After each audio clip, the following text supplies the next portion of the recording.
Welcome to the Artist Academy podcast, a place where we focus on the business side of art to help you attract more customers, increase profits, to ultimately live a life of creativity and financial freedom.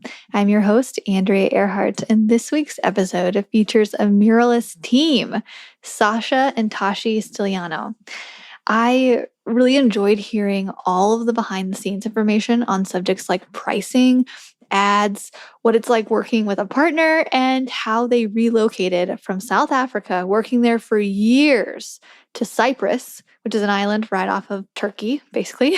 I had to look it up, so I'm just letting you know. And all while keeping up the pace of full-time muraling. And it's crazy. So I was asking them questions about what it was like to relocate. How hard was that? And it was actually better. It was better for them to relocate and take on murals in their new location of Cyprus than it was in South Africa. And they'll tell you all about the behind the scenes behind that.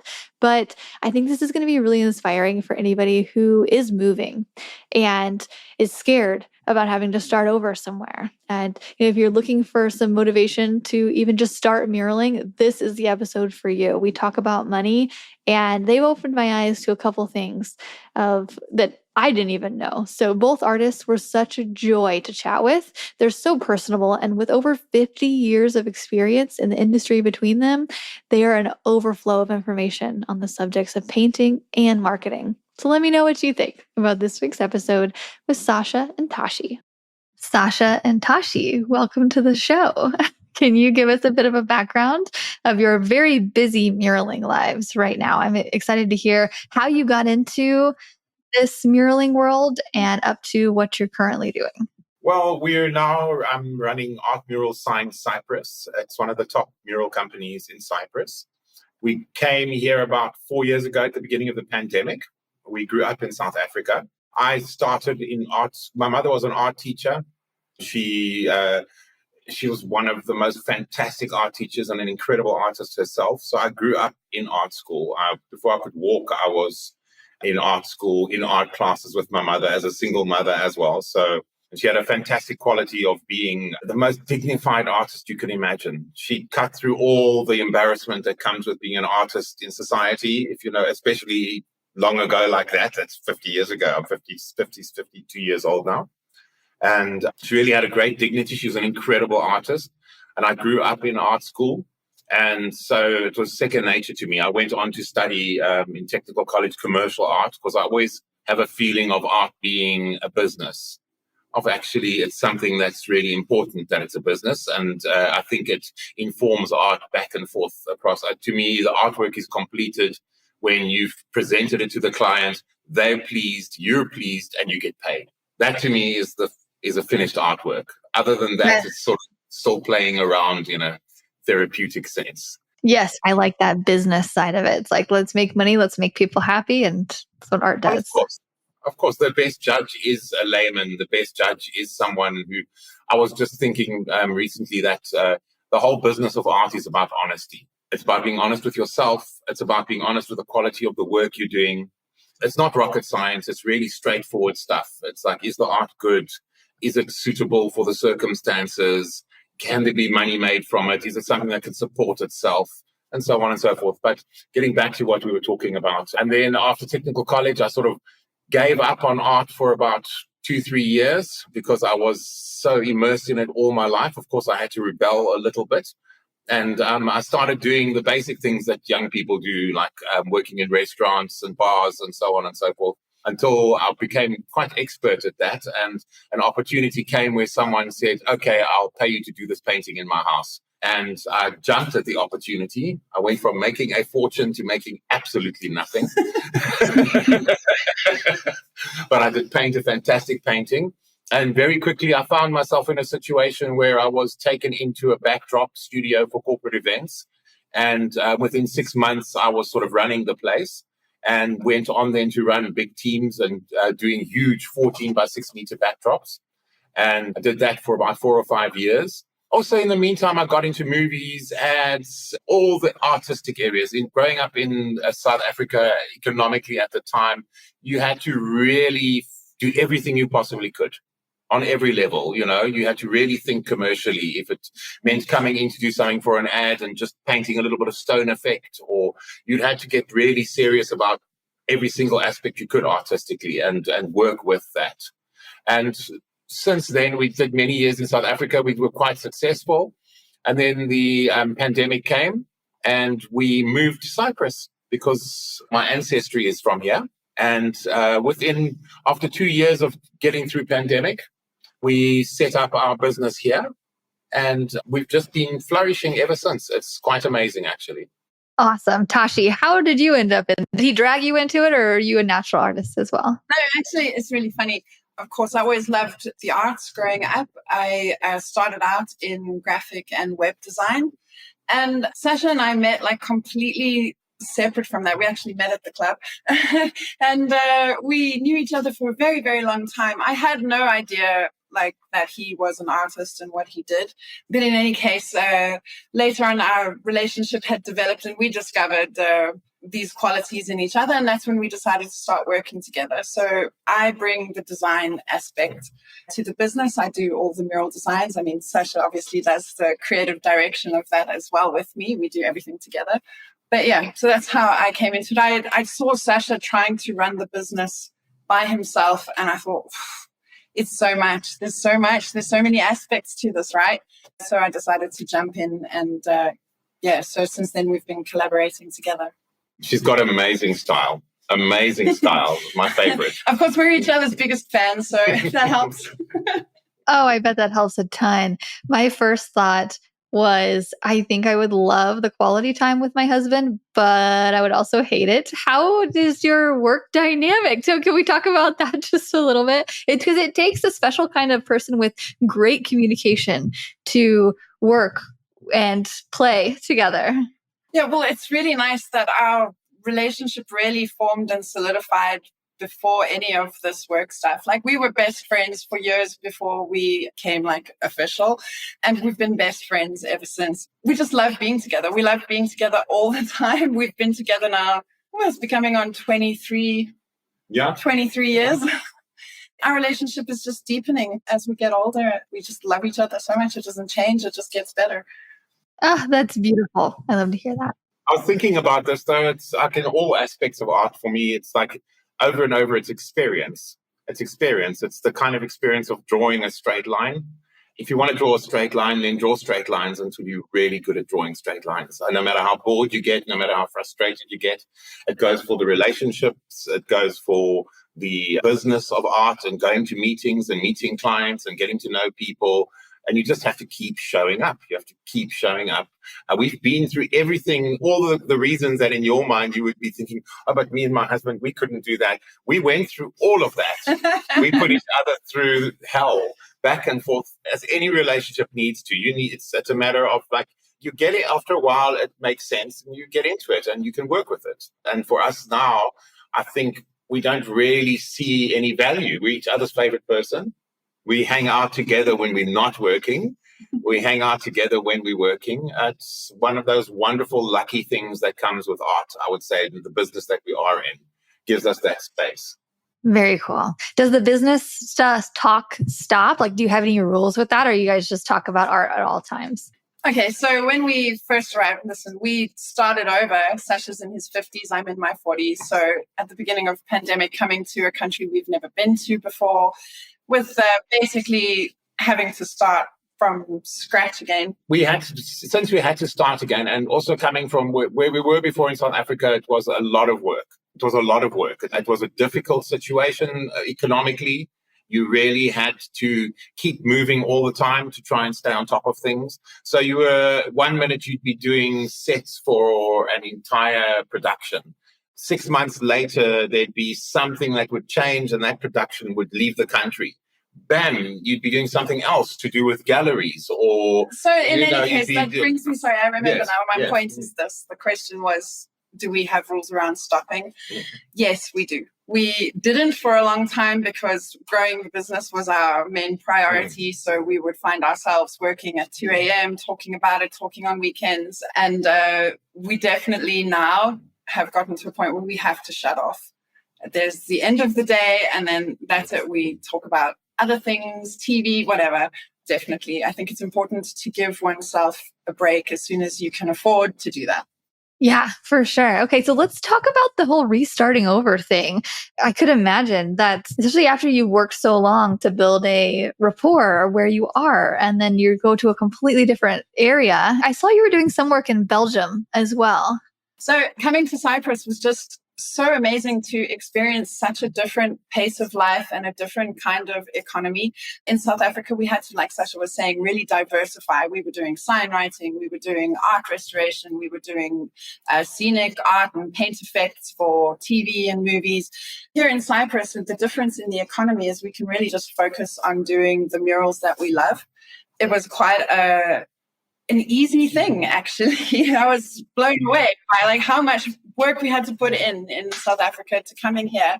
And basically what happened is we put up a little ad on Facebook with some of our work, and it was like for nothing. It was like 20 euros for the week. And we have not stopped working from that day. Like it must be like 2.5 years ago now. It just went from there, just like constantly growing, slowly putting our prices up. Now we're just, we're very happy with how quickly we managed to establish ourselves here. I've kind of been philosophizing about this important factor, I think, for an artist to, like, you got to be honest about where you are, what your circumstances are, what's going on in the market per se, where you are. Circumstances are so important. They're so important. You can tie your success and therefore your capabilities and your confidence to things that are out of your control. They're really out of your control. And you can't really admit it to yourself when you're in it, because you have to keep moving. You have to keep doing something. But when you're out of it, you can look back on it and you can realize, okay, I really thought that was some shortcoming on my business sense, or that was something that I was struggling with there.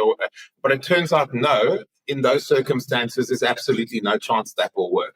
And so it's a very honest thing as an artist to be able to say, okay, hold on, that's not working now because I'm not in the right place. I'm not with the right people. I'm not connected properly here and there, or these things are changing all the time. And to be honest about it, because you can end up, I've seen so many artists lose their interest, end up giving up on art for reasons that they will take personally that aren't personal.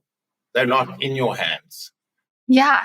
Okay. So what would your advice be to artists who maybe are wanting to give up, and then they are taking it personally, and they're trying different things, but nothing's hit yet? Because I'm hearing that you guys put out an ad and that worked. I'm like, I haven't tried ads. That's a really good idea. Maybe I should try ads. Well, look, I love following people like you, people who are bringing this information as much as possible. I mean, we were all starting out, so we were all trying to get as much information on how to do this art business thing as we could and as we've developed.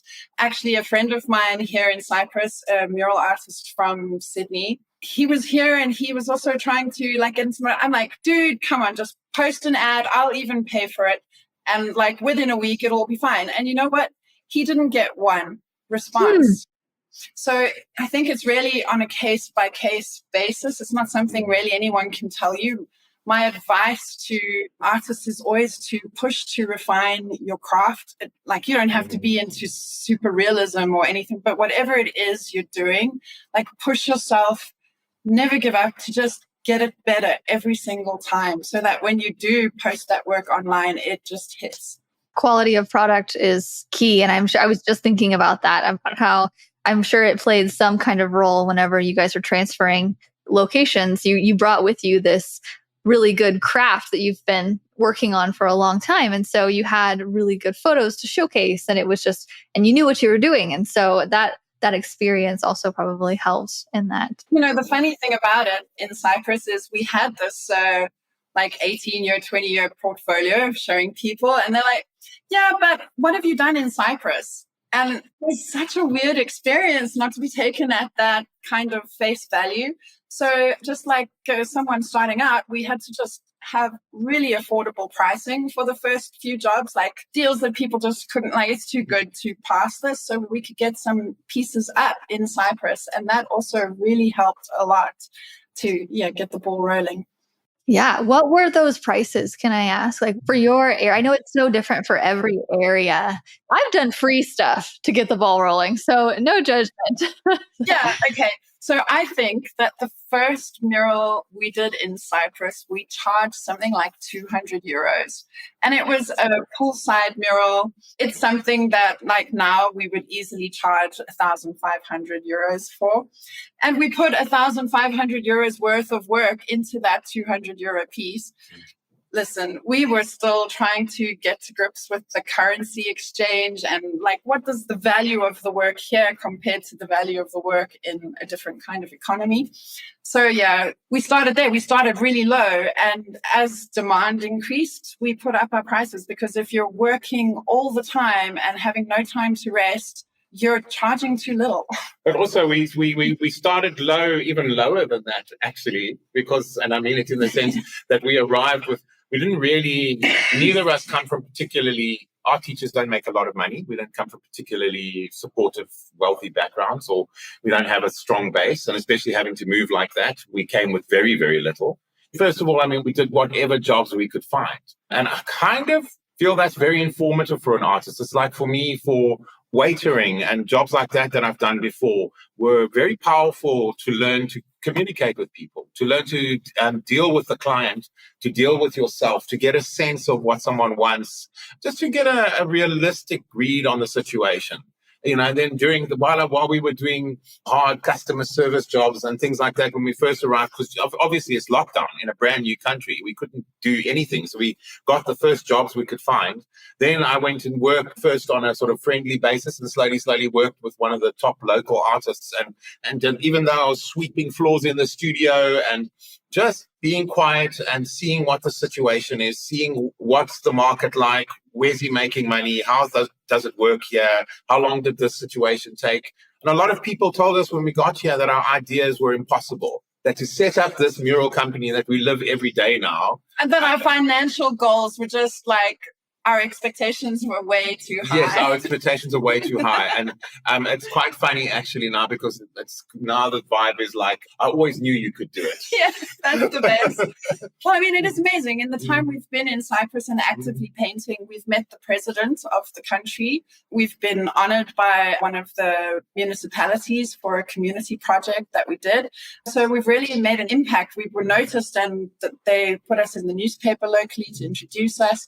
So we've had like a very warm welcome and just people have really taken notice of the work we're doing. And on top of that, I think having a very strong female aspect to this business, to our business, it brings a kind of integrity and seriousness to it that I think often the boys' club can be missing. It can be a very graffiti art orientated, guys out painting, cowboy kind of expedition. Cowboy. Which is fun and everything, but it shows in the work. It sort of kind of pushes away half of the market because a lot of women don't feel included in that kind of approach or that kind of aspect.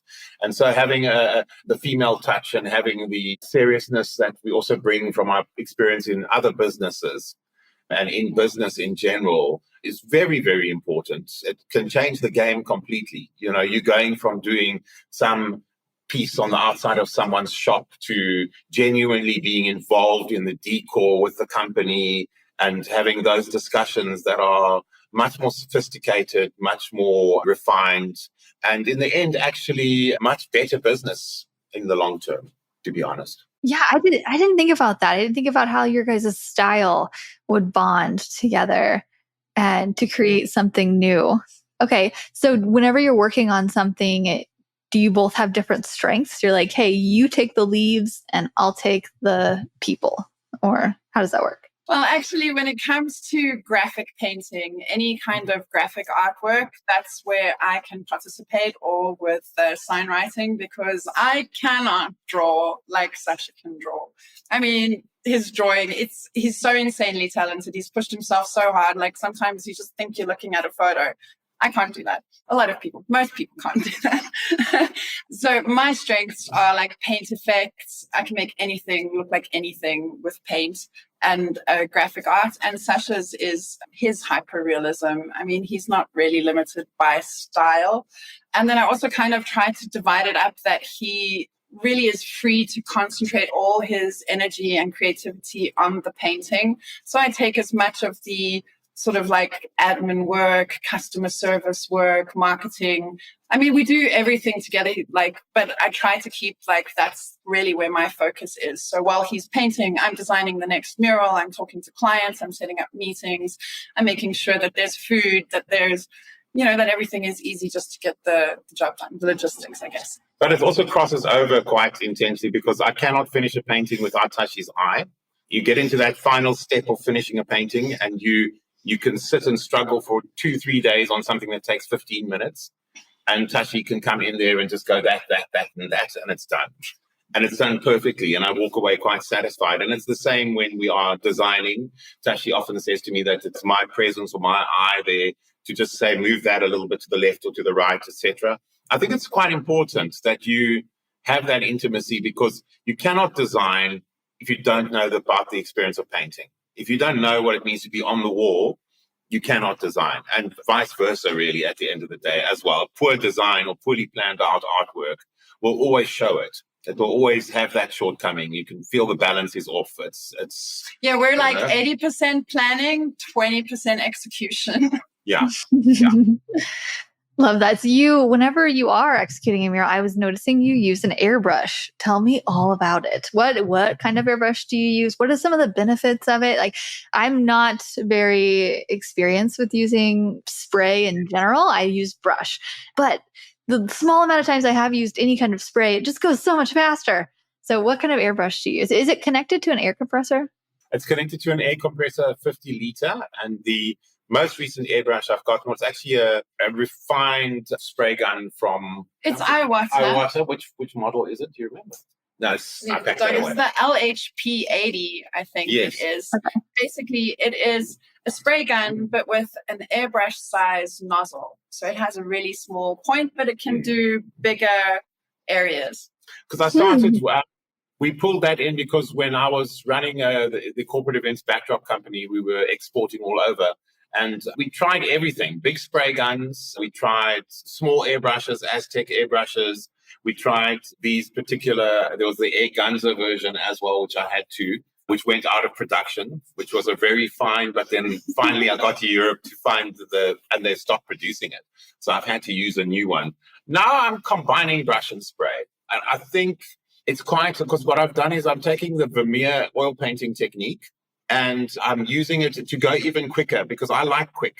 I like to see the action in the painting. I like to feel the paint moving on the canvas and on the wall. I want to see the energy in it because you can take an airbrush and you can go slowly like this and you can do quite a thick line, thin enough, but quite thick. But if you flick it in the right angle, at the right angle like that, you can get a pencil line. And so the more confidence and speed you bring into it, and this is one of the main benefits of using the spray gun is being able to, like he was just bringing up there, the Vermeer oil painting technique. So it consists of doing your underdrawing in a umber tone. And from there, he builds it up with light and dark. And we finish with transparent layers of red, yellow, and blue to actually mix the colors on the wall. We pre-mix just red, yellow, and blue, and all the colors just manifest as the transparent. So it's just exactly like an oil painting. It's like an oil painting wash. So instead of a wash, I'm using a transparent spray, which you can't actually, funnily enough, get in spray cans. Yeah. In spray cans, they have produced a couple of transparent sprays, but they're not really, they're opaque. Yeah. So you're dealing with those individual colors all the time, and you have to fit the colors that are manufactured into your work. Whereas with this, it's more about that overlay of red, yellow, and blue in soft layers. So I'll literally run the blue over the whole canvas in all the right areas, then layer the yellow on top, then layer the red, pop the highlights and drop the shadows back, and bam, you suddenly find it's got an amazing realism. And this Vermeer did with oil painting, which is like a hyper-realism in a time when there weren't even cameras, let alone anything else. He achieved the most incredible effects and feelings. And when realism is better than real, it's the feeling I try to accomplish if I ever can. If you know, but I'm using, instead of also edging, because classic airbrushing that we see is stencils and a lot of tape, and it becomes clunky. Even a small airbrush, that's why I prefer the spray gun. I like to move, I like to cover a lot of ground. I think it's quite important to keep that energy going, for me anyway. They're great artists who work with stencils, but I find the stencils can be a bit sharp and a bit plastic, like a bad Photoshop cut or something like that. Whereas what I'm enjoying now is when there's a sharp edge, I'm using brush. And then I sort of soften that brush in with my fingers and the paintbrush, and then I come and I spray it back or bring it forward. So I'm creating that play between the focal point and then the soft, out of focus areas as well in the painting, so that it's got a real realism to it. Like really, it's exactly, I'm drawing the eye into that focal point, making that sharp, and I'm just using it freehand, brush and spray as I'm going. Very cool. Okay, I would have to see an example of this red, yellow, and blue thing happening, because you're blowing my mind. I'm like, that is way more complex than I thought you were going to say, but I think it's so cool. And you can tell that you love your craft. You can tell that it's fun for you, and you figured out a very specific way that works for you. And I had no idea that that was even a thing. So I'm really glad I asked that question. Thank you for sharing. So let's go back to a little bit of the business side of it. I'm still so blown away by your technique. I need to see it. So I'm going to go to your page, and hopefully maybe you have something on there that kind of shows it, or maybe will in the future. So how are you getting customers now? Like, how are customers coming to you now? And how did you start getting customers besides the ad and whenever you first moved locations? I kid you not, Andrea, not a single other way. Word of mouth is supposed to be such a huge thing. And for South Africa, when we were in South Africa, that was it.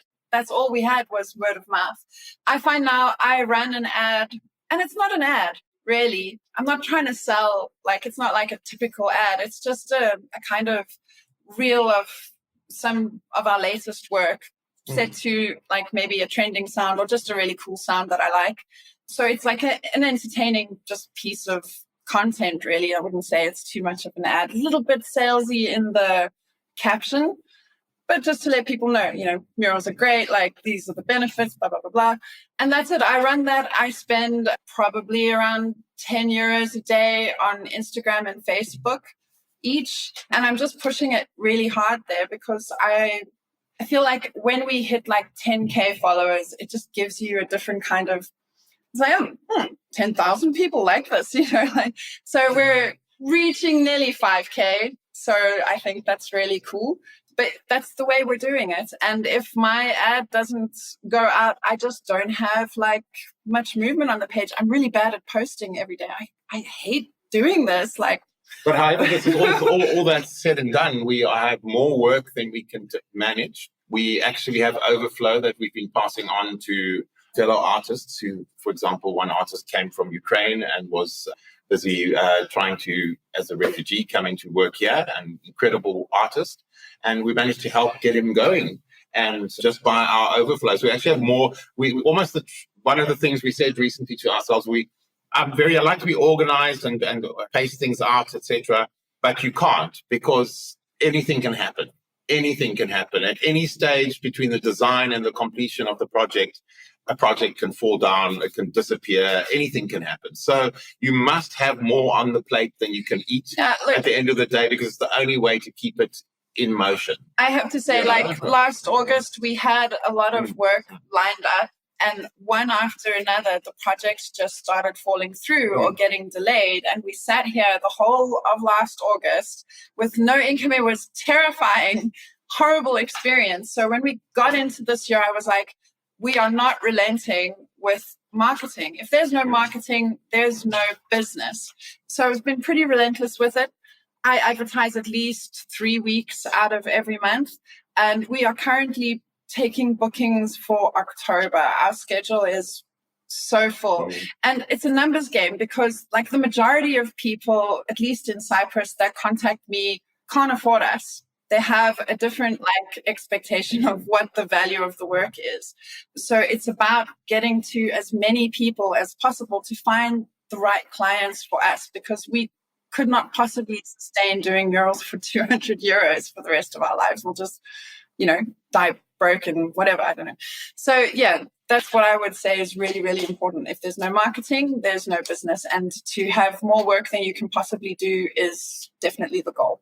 Yeah, for sure. Yeah, I agree that it definitely is a numbers game, and that people coming to you and then ghosting because you give them a price that's not what they thought, or they just can't afford you, and they're telling you that is so normal. I have so many students coming in, they're like, this one person didn't want my thing. I'm like, oh, there should be like multiple people. So what prices are you giving people at that, like, or like a range of things? And also for the numbers aspect of it, how many people do you think buy when they reach out versus don't buy? Okay, these are good questions. So when someone messages me on social media, it's usually like, oh, can I have some more information? So I have a pre-written response that's like, hey, thanks for reaching out. Prices are based on size and complexity. Prices start from 1,500 euros for a wall, because we've decided that we're not leaving the house for less than 1,500 euros. Yeah. Right? It's just not worth it, right? And then I'm like, if you want a quotation, please send us a photograph of the wall. Let us know what it is you want. Maybe you have an example image, because it's based on detail as well. Where are you located and when do you want to do the project? And then I give them a basic little price breakdown. The way we do it in Cyprus is we take a 10% design fee, a 45% booking fee. So like when the design is done, and we've sussed out, like, we can work with these people, it's a good relationship, and it's like safe to proceed with the project, then we take a booking, the 45% booking fee, which is just to book the date, which will be like for someone now in October. And then finally at the end, when they're happy and we're finished, they give us the final 45%. So that's how we're presenting at the moment. In terms of like how many inquiries I get and how many bites, what would you say? 2 out of 10? 1 out of 10? No, 1 out of 5. I would thought 1 out of 5. Yeah, we've got quite a high success rate in general, but that's 1 out of 5. But if you can get 100 rejections a week, then you're on the right track. But it's also, we've also gotten it's because it's subtle things. Like when you come back, when someone comes back to you and says, okay, I'm happy with your minimum price of 1.5. This is what I want. Here's the picture of the wall. Here's the idea. Then again, you just coming back with a statement like, this is our suggested budget, rather than slamming in there and saying, okay, I want $3,000 for this. You come in with a suggested budget. That can make all the difference in a sale right there and then. Someone can be put off immediately just because of that subtle bit of language, which comes from experience. I mean, it's not complicated stuff, but it really comes from the experience of doing it. When we arrived here, we also noticed, and I've seen it before, and it's like artists here were often people who are already, it's more of a hobby for them than it is a business, a full-time business.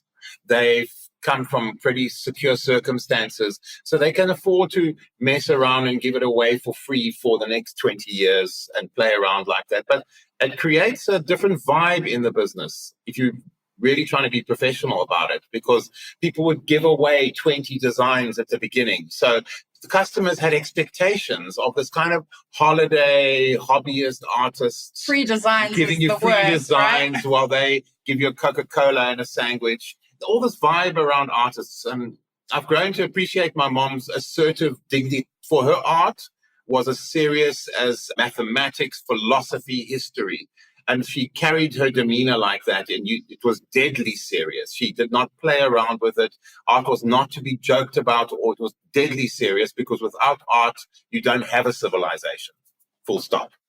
At the end of the day. And I think in the business, we also have this idea that, yeah, people like artists and it's cool and it's popular now, but there's still that echo of like, how the hell are you going to make a living doing this stupid thing that isn't really serious? Whereas let's take it seriously now.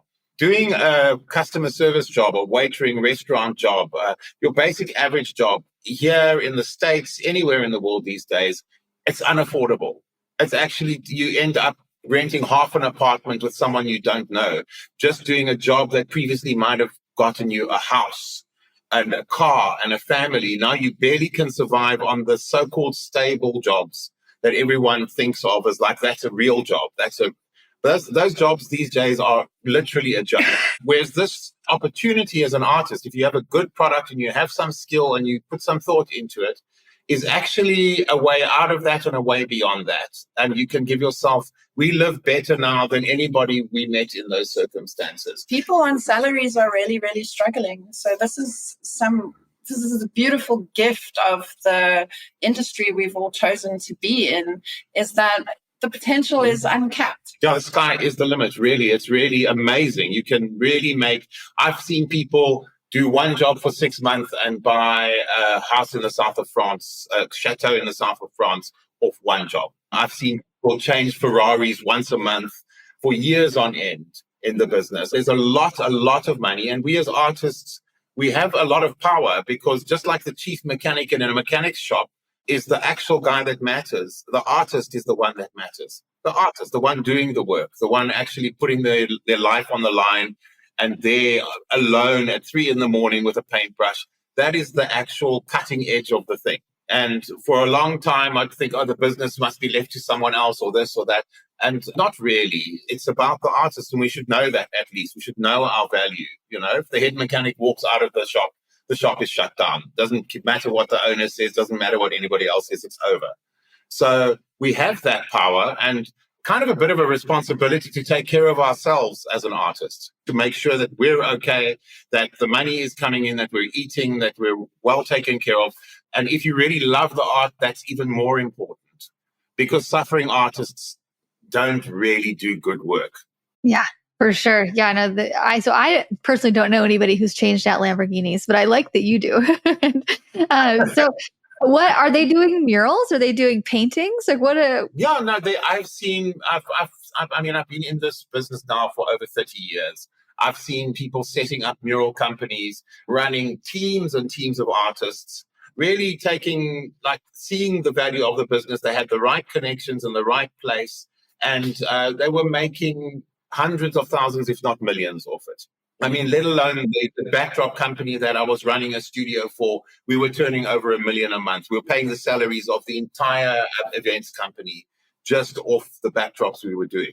And with my planning, I went from them doing one backdrop a month with 5 artists all struggling away to one artist, myself, a couple of guys helping me clean and organize everything. And we went up to 4 backdrops a month, a quadruple production in 6 months, just by looking at it clearly and planning it out and being honest about it and going forward with it. So that's nothing. The amounts of money that people are making with art is unbelievable. What I'd like to see is that money going to the artist first and foremost at the end of the day, the one doing the work. Because the one changing out Lambos was just using people, really. We're not I don't know about this middleman business, this way of making money, of having a team of artists, paying them definitely less than it's worth and keeping so much profit for yourself. That is how he was able to do that, what Sascha was describing. So that's not for me. And I guess at the end of the day, one artist would take a quarter of those jobs, do it well, do it properly, plan it where you get a better product than anything those guys ever produce, and make the same amount of money, if not more than that guy in the process. It's quite deep that there is really no limit. There's no limit. There's no limit to what you can make if you just think about it, plan it out properly, and concentrate, as you say, on the craft. On the craft, because... Well, it's always a double-edged sword. You've got to make sure that you're as good as you can be in whatever you're doing, and at the same time, marketing. There's so many ways to you've got to just keep putting yourself out there, right? That's the most important thing, is that people actually see you. Yeah. And I just want to echo when you said that you don't really make ads. And I look at all of the other, everybody doing ads out of the art space, and they're very boring. And usually, right, you're entertaining people and you're boosting those entertaining posts. And I think that's our gift as artists. We forget that we are very entertaining in just what we do. We create something out of nothing. And so instead of putting a picture that says buy my murals, like, and then like a small picture of your art. It's like, use your art, use your full art on the whole page and show what you're doing. Like, I went and looked at some of the videos that you made, and you do a compilation of different projects that you've done. So it could be as easy as that for listeners. Just take a compilation of 3 or 4 of your best works and show them, show a little bit of you working on them, show the pretty parts of it, maybe not so much the messy beginning and middle, because I was noticing a lot of yours is you show the pretty parts of it. You show the basically almost complete parts. And that's what the part that catches people's eyes. So just a little takeaway from watching you guys and seeing what you're doing. It's just showing what you've created and have that multiply. And you're using ads to do it. That's so great. And I appreciate you sharing that it's about $10 a day on Instagram and Facebook. We love those kind of details. Yeah. Nobody wants to talk about money. What's wrong with people? It's the most important thing. Well, it should be in art school. You should be taught dealing with money, and a lot of money, amongst other things in art school. They don't teach us business in art school. They don't teach us that at all. So I think it makes us quite vulnerable, and it's problematic at the end of the day, because there are people who are taught to use us to make money. So, and they know very well. Well, I mean, the most important thing about the ads is not making them advertising. Like, if you spend any time on social media, I think you can pick up quite quickly. Nobody wants to be advertised to anymore. And keeping the dream alive. Keeping the dream alive, to realize that for most people, what did Winston Churchill do when he retired? Paint. He sat in and painted. George Bush, what did he do when he's painting? He loves painting, just like Churchill. A lot of people, it's a dream to understand your people and to understand that the dream of being an artist. And so you can't show too much pain or too much grit or too much struggle. You're keeping their dream alive, I think, to a large extent. So that's what communicating. I mean, when I look at the video, I can remember what it's like in 40-degree heat, out on a beach, blasted with sand, while I'm trying to get the line straight. And we suffer and struggle like people in construction. We're going through construction. Yep. It's hard, right? It's a hard job. It's really hard. And I suppose you could try and show that, but I don't really see that working for anybody. That's a lot of that. So I don't see that. I mean, I think people like to be more vulnerable these days. Like, they don't like to be advertised to. They also like to see people being more open emotionally and authentic in a way, but not too authentic. So it's true. It's a balance of what works at the end of the day. The whole business is about what works. I mean, as much as I can talk about getting the craft right, etc., I make something, I present it, I see if it hits. If it hits, it hits. And then you can work with that and you can develop it. If it doesn't, well, then move on. If you want to eat, move on. I saw, can I interrupt? I saw a TikTok the other day, and it's like all my side hustles from the last year that didn't work. And she's like, I did 3 weeks of selling this and 2 weeks of, it's, of course, nothing worked if you don't really, you have to commit, and you have to find that in yourself to not give up and really keep pushing, just trying to make it better and trying to refine one's skills in how you communicate with your clients, how you set it up for yourself. I'm pretty sure probably a lot of other artists also struggle with self-care, especially if the business is getting overwhelming. We need to part of being professional is resting. It is eating well, healthy, unprocessed foods. All of these things really become a big part of the business. You have to really take care of yourself and be gentle with yourself, because you've got to never stop refining every aspect of the business, of your craft.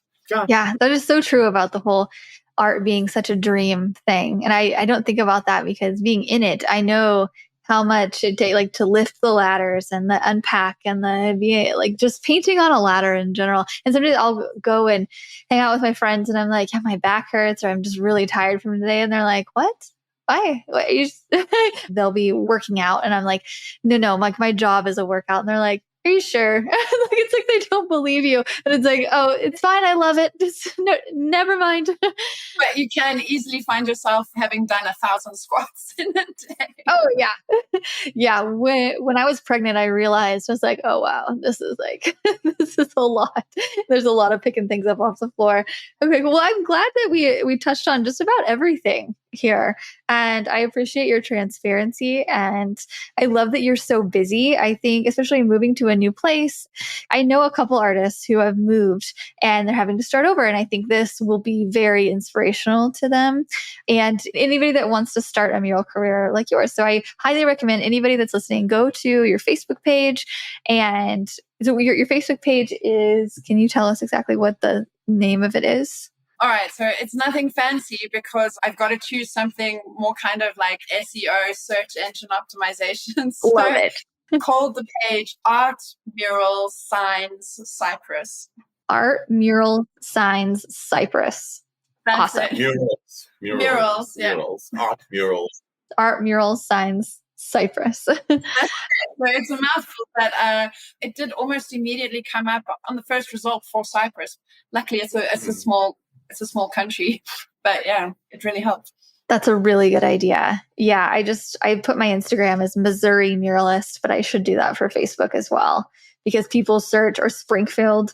Those SEO words are key in that way. Okay, well, thank you so much for coming on and chatting with all of us. I'm sure you're going to get a lot of new likes and messages after this. And yeah, I really enjoyed just getting to know you guys. So thank you so much. Thanks so much. Have a lovely day. Thanks for listening to another episode of the Artist Academy podcast.